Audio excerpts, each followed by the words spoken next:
자, 오늘은 이제 출애굽기 이제 38장입니다. 출애굽기 38장의 그 전반적인 내용은 뭐냐면 이제 번제단을 만드는 것, 그 다음에 놋 물두멍을 만드는 것, 그 다음에 성막 울타리, 그러니까 성막 뜰과 포장, 그것을, 그 다음에 이제 21절 이후부터는 이제 성막 재료들. 그래서 우리가 이제 이전에도 한번 이제 배웠지만은 여기도 이제 조금 반복해서 나오지만 번제단은 이제 각종 제물을 태우는 곳이에요. 태우는 곳. 전에 그 성막 그림 그 라인으로 이렇게 보여주었을 때 보셨죠? 그 제물을 막 태우는 게 거기가 이제 번제단이에요. 번제단. 그래서 제물을 태우는 곳이다. 그래서 번제단 그렇게 합니다.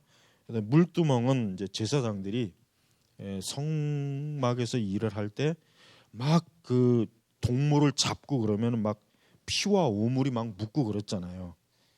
그래서 그 손을 씻고 정결해야 하는 것이죠. 정결. 그래서 깨끗하게 제사장들이 그런 그 번제를 할 때 그 몸에 이제 더러워지는 그 부분들은 이제 씻는 것이에요. 그다음에 이제 그 항상 보면 회막에서 수종드는 여인들이 있어요. 이 여인들은 이제 레위 지파입니다. 레위 지파. 그래서 이 여인들이 하는 일은 뭐 이제 성막에서 전반적으로 여러 그러니까 잡다한 일이 많아요. 예를 들면 뭐 번제를 잡고 나면 뭐 이제 뭐 청소도 하고 기구도 청소하고 정리도 하고 막 이런 건데 그것을 전담하는 이 직분을 가진 사람들이 이 회막을 수종드는 여인들이에요. 그래서 지파는 레위 지파예요. 다른 지파는 안 돼요. 오직 레위 지파만 이 여인만 성막을 수종할 수 있는 그런 자격이 있어요. 그래서 거룩한 성막에서 봉사하는 여인들이에요. 그러니까 이 여인들은 다른 일을 하는 게 아니에요. 오직 하나님의 귀한 성막을 하여튼 잘 이렇게 좀 섬기고 봉사하고 정말 성막에서 필요한 모든 일을 그 하여튼 잡다한 모든 일을 신경 써서 함으로 이제 하나님을 섬기는 거예요. 사실 모든 우리 그리스도인들은 회막에서 성막에서 수종드는 여인들이에요. 오늘날 우리 신약교회 성도들은 이렇게 하나님의 교회에서 하나님의 백성들과 함께 그리스도를 섬기고 교회 일을 하고 또 하나님이 주신 여러 일들을 서로 분담해서 막 하는 거 이게 다 뭡니까? 구약 시대에 회막에서 성막에서 수종드는 여인들과 같은 그러한 일을 지금 우리가 하는 거예요. 그래서 굉장히 거룩한 겁니다. 여러분 우리가 세상에서 직장 일이 그건 거룩한 게 아니에요. 세상에서 직장 일을 하는 게 거룩하다고는 얘기하진 않아요. 그러나 하나님의 일을 하는 건 거룩한 거예요. 여러분들이 뭐 목회자만 거룩한 일을 하는 게 아니에요. 여러분들이 교회를 위해서 뭐 청소를 하거나 뭐 우리 성도들의 식사를 대접하는 일을 하거나 그걸 준비하는 일을 하거나 교회에 관한 어떠한 일도 작은 일이 없습니다. 다 거룩한 일이기 때문에 중요한 일이에요. 그러니까 교회 안에서 무엇을 맡겨주든지 이 일은 내가 세상에서 하는 어떤 일보다 거룩한 일이라는 걸 알고 해야지 그냥 마치 뭐 세상에서 뭐 하는 것처럼 그렇게 하면 안 된단 말이에요. 이 회막에서 수종드는 여인들도 마찬가지예요. 이 회막 성막에서 하는 모든 일이 결국 여호와 하나님을 섬기는 일이에요. 제사장들만 하나님을 섬기는 게 아니에요. 이 여인들도 거룩한 여인들이고 거룩한 일을 하는 거예요. 그러니까 우리 성도들은 교회에서 자기가 어떤 일을 할 때 그 일은 단순하게 그냥 노동이 아닙니다. 무슨 잡일이 아니에요. 하나님의 교회를 위해서 주의 몸된 교회를 위해서 하는 것이기 때문에 다 거룩한 일이에요. 그러니까 존귀하고 아주 중요한 거예요. 중요한 거. 성막들은 이제 거기에 이제 제사장뿐만 아니라 모든 백성들이 성막들까지는 나아갈 수 있어요. 그 이상은 이제 제사장만 들어가는 거고 이 성막들에는 제사장들이 그러니까 희생 제물을 죽이고 그 제사장들이 제물을 먹는 장소이고 또 모든 백성들도 그 성막 뜰까지는 들어올 수 있어요. 이게 뭡니까? 결국 예수 그리스도 희생을 통해서 모든 사람들이 어때요? 그 성막의 뜰까지 들어올 수 있다는 거. 이게 바로 그리스도의 희생을 통해 동물의 희생 번제를 통해서 백성들의 죄가 사해지고 그것을 통해서 하나님의 은혜를 입는 것처럼 이 성막들에선 그와 같은 오늘날 우리 신약교회 성도들이 그리스도의 십자가 희생으로 이렇게 하나님 앞에 나올 수 있는 것, 그것을 영적으로 상징하는 거예요. 그다음에 이제 거기 보면 이제 세마포 포장, 이것은 이제 거룩과 성결을 상징하죠. 이 세마포라는 주로 이제 구약 성경에 보면 이 세마포라고 하는 게 많이 나오는데 그게 이제 뭐 우리 이제 나중에 이제 제사장 옷 지을 때도 있지만은 이 세마포를 통해서 하나님의 백성의 거룩과 성결을 나타내는 그것을 얘기합니다. 그다음에 이제 갈고리와 기름때, 이것은 이제 성도들의 연합을 상징하는 것이고, 그리고 이제 가장 중요한 것은 거기 보면 이제 문이 나와요. 문. 그러니까 그 성막 구조에 보면은 문은 하나예요. 문이 두 개가 아니에요. 오직 문이 하나예요. 그 하나의 문을 통해서 제사장도 들어갔다 나오고 그 다음에 백성들도 희망 뜰을 들어갈 때 그 하나의 문만 통해서 들어갔다 나갔다는 거예요. 다른 문이 없어요. 다른 문은 전부 다 이렇게 딱 어때요? 담장을 쳐놨어요. 담장 전부 다 성막들 주변으로. 그러니까 그 성막 안에 들어갈 수 있는 다른 문이 없는 거예요. 뭡니까? 결국 예수 그리스도를 통한 구원의 문을 상징하는 거예요. 방주에도 문이 하나밖에 없죠. 방주도 들어가는 문. 그러니까 방주도 문이 두 개가 아니라 딱 하나. 그러니까 우리가 예수님께로 나아가는 생명의 길은 두 개의 문이 아니고 세 개의 문이 아니고 오직 하나의 문이에요. 인간이 구원을 얻을 수 있는 길은 그냥 여러 자기 마음대로 누구는 여기로 누구는 이게 아니라 오직 예수 그리스도 길이요 진리요 생명이신 예수 그리스도를 통해서만 올 수 있지. 다른 문으로 오면 그건 뭐예요? 그거는 도둑이에요. 도둑. 그건 도둑이란 말. 그러니까 다른 문으로 넘어와 봐야 주인 되시는 예수님 옆에 잡혀가지고 뒤지게 맞아요. 거의 죽을 때까지 맞아요. 아니 죽어요. 죽어 그냥. 그러니까 오늘날 조금 있으면 이제 또 뭐 4월 초팔이라고 벌써 또 그냥 막 사방천재 막 연등 쳐달고 있는데 아주 꼴보기 싫어요. 저거 왜 절감만 달지 왜 길거리에 왜 달아? 왜 달아? 우리나라가 무슨 뭐 불교 국가인가? 저걸 왜 달아? 그러면서 교회에서 무슨 저기 뭐 성탄절 그 뭐 이거 하면은 왜 기독교 왜 그걸 하냐고 또 시비 걸잖아요.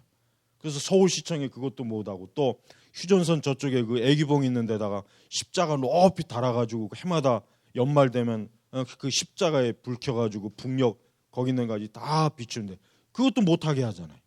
예?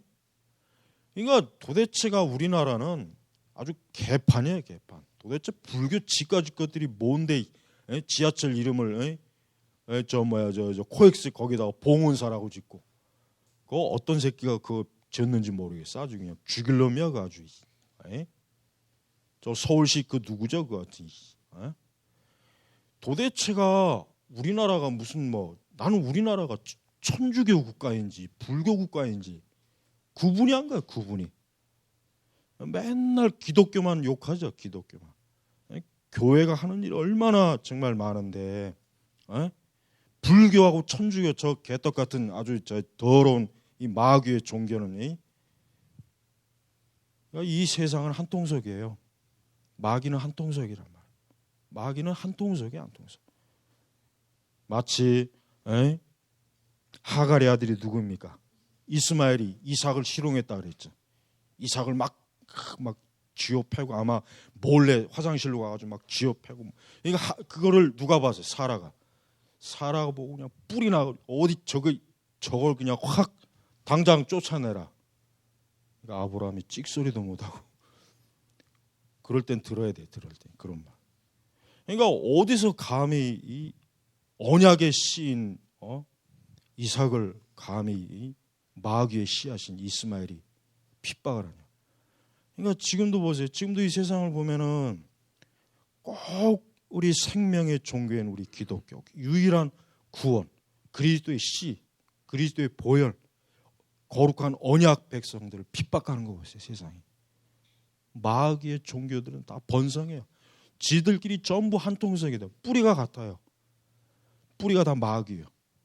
예. 열매는 서로 다른 것처럼 보이지만 불교도 그렇고 이슬람도 그렇고 저 천주교도 그렇고 유교도 그렇고 온갖 사이비단들도 전부 열매는 다 총천연색인데 그 뿌리를 캐고 보면 누가 나옵니까? 마귀가 나오고 이 사단. 그러니까 우리 기독교는 우리 그리스도인들은 예수 그리스도 외에는 어떤 종교도 인정하면 안 돼요. 눈꼽만큼도 인정하면 안 돼요. 그건 다 사단의 종교다. 단호하게 그렇게 알아야지 우리가 세상의 종교와 같이 우리 서로 종교에 화합을 합시다. 서로 뭐 같이 친하게 지냅시다.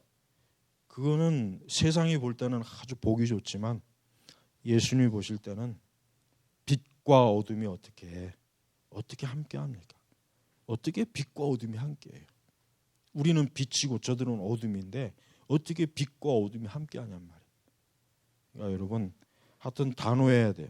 다른 건 몰라도 하여튼 이방 종교는 그거는 죽어도 받아들여서도 안 되고 포용하면 안 돼요. 단호하게. 그리스도가 아니면 너희들은 죽음이다. 오직 예수 그리스도만이 구원을 받는 유일한 길이다. 이거에 대해서 타협을 하면 안 돼요. 이것 때문에 싸우든지 얼굴을 붉혀도 차라리 그게 낫지. 그냥 서로 좋게 지내자. 서로 그냥 싸우지 말자. 평화하자. 이거는 마귀에게 고개를 숙이는 거예요. 사단에게 고개를 숙이는 거예요. 그러니까 우리 주변에 우리 주변에 이방 종교를 가진 사람들에 대해서 절대로 고개를 숙이면 안 돼요. 너희가 그런 구원을 얻지 못하는 사망과 멸망의 종교를 갖고 있으면 너희가 빛을 보지 못할 것이다라고 해서 꼭 그렇게 얘기해 줘야 돼요. 자, 그다음에 이제 증거막은 말 그대로 여기 이제 법계, 이제 또 다른 말로 증거계, 하나님의 율법을 선포하는 곳이에요. 그래서 이 성막 또 회막 이 구조를 보면은 아주 우리 교회, 오늘날 신약 교회의 모든 구원의 그 복음의 도가 아주 곳곳마다 없는 데가 없어요. 없는 데가 없단 말이에요. 그래서 우리가 이 출애굽기나 율법서에 보면은 이렇게 성막에 대해서 자세하게 그리고 반복적으로 나오는 이유가 뭐예요? 이게 결국은 신약 교회 어린 양 되시는 예수님, 그분의 십자가의 사역을 다 예표하는 거예요. 예표. 미리 보여주는 거란 말이에요. 근데 유대인들은 이와 같은 말씀을 못 봐요. 유대인들은 유대교의 한계가 뭐냐면 바로 이와 같은 하나님의 이 복음, 이 구원의 메시지를 못 보는 거예요. 못 보는. 눈이 가렸어요. 그러니까 바울이 얼마나 그 참 로마서에서도 한탄하고 있고 히브리서는 뭐 더하죠. 히브리서는 이 유대교가 결국은 예수 그리스도에게서 이 유대교의 모든 이 제사와 성막과 제사장, 구약의 모든 제도들이 그런 거룩한 이 하나님이 정하신 제도들이 교회를 통해서 다 이루어졌다. 그거를 히브리서에서 잘 알려주고 있잖아요. 네. 그래서 여러분 우리는 이 성막의 구조에 대해서 여러분들이 한번 자세하게 읽어보면은 얼마나 하나님이 세심하고 얼마나 귀하게 이 복음을 이미 구약 성경에 이 모세오경에 이렇게 기록이 돼 있는지 알 것입니다. 자, 우리가 개인 적용으로 들어가 보면은 자, 우리가 이제 보면은 성막과 성소 이런 회막 이 건축하는 일에는 막대한 돈이 들어가요. 아까 여기서도 뭐 그 잠깐 뭐 나와 있지만은 우리가 읽은 말씀에도 나와 있지만은 이 성막이나 이 성소 회막을 짓는 데는 엄청나게 금과 은이 많이 소용이 돼요. 몇천 킬로씩, 금이 몇천 킬로씩 이렇게 소비가 돼야 돼요. 왜? 금으로 다 도배를 하잖아요. 금으로 다 휘두르고 금으로 만들고 그러니까 여러분 이 모든 게 다 어디에서 나왔습니까? 이스라엘 백성들의 손에서 나온 거예요. 광야에서 땅을 파가지고 금을 캔 게 아니에요. 누구에게서? 이스라엘 백성들이 자기가 가지고 있는 금고리, 자기가 가지고 있는 금을 팹을 자기의 것이. 하나님께서 보십시오. 하나님께서 그 성막을 짓는 데 필요로 하는 모든 것들을 다른 데서 빌려온 것도 아니고 땅에서 캔 것도 아니고 사온 것도 아니고 누구의 손에서? 이스라엘 백성들의 손에서 거둔 거예요. 하나님께 헌물한 거예요. 헌물. 그러니까 이 사실은 이 성막이라고 하는 것은 오늘날 교회 결국 하나님의 그 백성들의 헌신과 충성으로 이루어지고 만들어진 게 이 성막이에요. 성막. 오늘날 교회도 어떻습니까? 오늘날 교회도 뭐 우리가 뭐 국가에 세금 받아갖고 교회 운영합니까? 무슨 우리가 뭐 땅 파가지고 광산에서 뭐 금캐다가 교회 운영하나요? 누구의 손으로요? 우리 그리스도인이에요. 우리 성도들이 친히 하나님 앞에 헌물, 하나님 앞에 헌신, 하나님 앞에 봉사를 통해서 이 교회를 세우는 거예요. 그러니까 교회는 그게 가장 정상적이에요. 교회가 사업을 해가지고 거기서 뭔가를 얻는다든가 뭐 다른 무슨 부대 사업을 해가지고 교회가 막 뭐 재정을 충당한다는가, 이거는 사실은 이거는 성경적으로 봤을 때는 합당하지가 않아요. 그러니까 교회가 하나님의 복음 사업 외에 다른 사업을 하는 건 그는 전혀 성경적이지 못한 겁니다. 근데 이단들 보세요. 이단들 뭐 합니까? 사업을 많이 하잖아요. 통일교도 그렇고 막 이 모든 이단들 거의 사업을 다 거느리고 있어요. 사업을. 그럼 뭘 얘기하는 겁니까? 이 세상에 속한 종교라 그러는 거예요. 우리 교회는, 참된 예수 그리스도의 교회는 하늘에 속했기 때문에 땅의 것을 가지고 우리가 교회를 세우는 게 아니에요. 그러니까 성도들은, 교회는 하나님의 성도, 우리 그리스도인들 한 사람 한 사람이 주님을 사랑하는 마음과 믿음으로 헌물을 드려서 교회를 이렇게 아름답게 꾸미고 이곳에서 하나님께 예배를 드리고 성도들이 친교를 나누고 하나님의 그 영광스러움을 드러내야 그게 진짜 하나님이 기뻐하시는 거예요. 만약에 모세와 아론이 뭐 애굽의 바로왕한테 막 24개월 할부로 금을 뭐 5,000톤을 빌렸다, 무이자로 그냥 막 뭐 그 당시엔 그런 게 없어요. 그런 게 없지만 어쨌든 뭐 어디 뭐 주변에 이방 족속들한테 막 대출 받아가지고 막 성막을 지었다. 만약 성경에 그렇게 기록되어 있으면 좀 웃기지 않아요, 진짜? 36개월 무이자로 빌려가지고 성막을 짓다. 좀 웃기지 않아요? 보세요. 우리가 앞에서 배웠지만은 하나님께서 이제 이 성막에 대한 걸 말씀하니까 이스라엘 백성들이 다 헌물을, 근데 나중에 너무 많이 가져와서 이제 그만 가져와라. 아마 그때는 이스라엘의 그 정신이 약간 좀 정상적이었던 것 같아요. 내중내 아주 이상하다가 그때 참 잠깐 정신이 돌아와가지고 하나님 앞에 이렇게 참 헌물을 내고 이렇게 그 성막을 짓는 재료들이 풍성한 거. 이게 오늘 우리 신약교회 신자들에게도 중요한 분이 됩니다. 우리 신약교회 성도들은 단순히 교회를 그냥 나온다, 그냥 뭐 교회를 뭐 다닌다, 이게 아닙니다. 우리 한 사람 한 사람이 교회의 중요한 구성원이에요. 하나님의 성막의 재료예요. 우리 신자 한 사람 한 사람이 성막의 재료라니까, 우리 자신이. 얼마나 중요합니까? 그러니까 하나님의 교회 안에서 중요하지 않는 사람이 없어요. 다 거듭나고 중생한 참된 성도들은 이 성막의 재료가 되는 거예요. 이 성막의 재료가 얼마나 존귀합니까? 자기 자신이 하나님의 교회의 구성원이 된다는 게, 이 재료가 된다는 걸, 그거를 정말 영광스럽게 여기지 못하고 또 그걸 모르는 사람들도 많아요. 신약교회 신자가 교회 구성원이 된다는 게 뭔지 모르고 그냥 교회를 막 왔다 갔다 하는 사람도 있잖아요. 그건 다 불량재료예요. 불량. 2급, 하자품, 정품이 아니란 말이에요. 정품. 진짜 거듭나고 중생한 참성도는 하나님의 교회 구성원으로서, 재료로서 이렇게 어때요? 하나님의 교회의 거룩한 요소가 된다는 걸 우리가 잘 알아야 됩니다. 또한 그 성막에 휘장이 걸린 것, 이 휘장도 결국은 뭡니까? 이건 결국은 우리 그리스도 하나님께서 그 휘장을 통해서 하나님의 전을 구별시키는 거예요. 구별시키는 거예요. 그 휘장은 아주 중요합니다. 휘장이 없으면 안 돼요. 그 휘장을 통해서 하나님의 영광스러운 전을, 임재하시는 그 전을 구별해 주는 거예요. 이 세상과. 나중에 이제 구약의 성전에서 이 휘장이 이제 둘로 갈라지는 것은 이제는 하나님께서 그리스도를 통해서 이 세상이 모든 죄인들이 나올 수 있는 그 길이 이제는 그 휘장이라고 하는 그 장애물이 없이 누구든지 나올 수 있는 길로 하나님이 활짝 열어주신 거예요.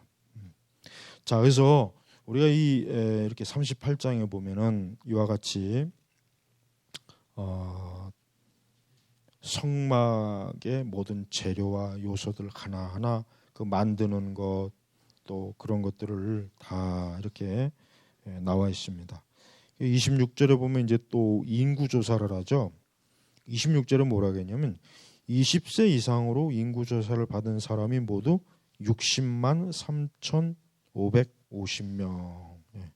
그러니까 20세 이상이니까 20세 이하를 제하고 인구가 몇 명이었냐면 60만 3,550명이에요. 그러니까 꽤 많죠. 꽤 많죠. 그러니까 만약에 20세 이하까지 만약에 다 숫자를 한다면은 글쎄 한 100만이 넘을 거예요. 왜냐하면 그때는 아이를 많이 낳잖아요. 10명, 12명, 15명, 20명도 혹시 낳았을지 몰라요. 그러면은 엄청나게 많은 거예요. 인구가 그때는. 그러니까 확실히 학자들 말대로 뭐 어떤 학자는 뭐 200만 명까지 될 거예요. 왜냐하면은 글쎄 한 그 정도 모르겠어요. 그 정도까지 될지는 모르겠는데 하여튼 잡족까지 포함하면 어쩌면 그럴 수도 있어요. 여기서 60만은 순수한 이스라엘만 한 거예요. 애굽에서 나올 때 잡족들이 따라 나왔거든. 애굽인들 뭐 여러 막 그들도 같이 나왔어요. 같이. 그러니까 그 모든 숫자를 다 합치면 이제 꽤 인구가 하여튼 100만 명이나 200만 명이 아마 될 수가 있었을 거예요. 그만큼 광야에서의 그 무리가 적은 숫자는 아니었어요. 어떻게 보면 거의 뭐 한 개 도시만한 그 숫자의 인원들이 그 광야에서 먹고 마시고 40년 동안 그랬으니 얼마나 참 이게 참 대단한 일 아니겠습니까?